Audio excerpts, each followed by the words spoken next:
Сәлем достар, бүгін сіздермен өте ерекше дәмді әрі жұмсақ пирог жасаймыз. Бұл пирогымызға ұн және сары май қосылмайды. Видеоны соңына дейін қараңыздар. Ингредиенттардың барлығын астында жазып кететін боламын. Ең алдымен бізге керегі сүзбелі ірімшік, оның үстіне қаймақ және жұмыртқаның сары уызы керек. Және крахмал қосып, осының барлығын жақсылап блендермен еземіз. Блендермен езген себебіміз біздің мына сүзбелі ірімшігіміздің түйіршіктері көп, біркелкі болу үшін осылай блендерді қолдандық.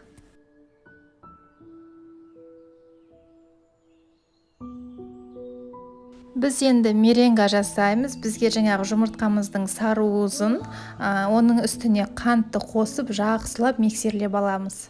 Меренгамыз толықтай өзінің формасын ұстайтындайға дейін миксерлейтін боламыз.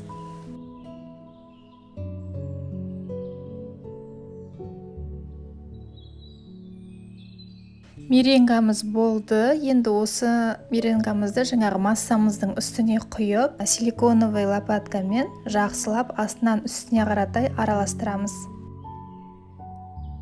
Массамыз дайын болды. Енді бұны формамызға саламыз. Менің формам қолданған диаметрі 22 сантиметр. Осының барлығын жақсылап біркелкі қылып салып алғаннан кейін 160 градус пеште 40-45 минут аралығында пісіреміз. Пирог піскеннен кейін міндетті түрде салқындатып суытып қойыңыздар. Пирогымыз толықтай суыды. Енді бетіне крем жасаймын. Негізі бұл міндетті емес. 2 ас қасық қаймағымыздың үстіне 1 ас қасық қант ұнтағын салдым. Және әсемдігі үшін осында черешня қолдандым.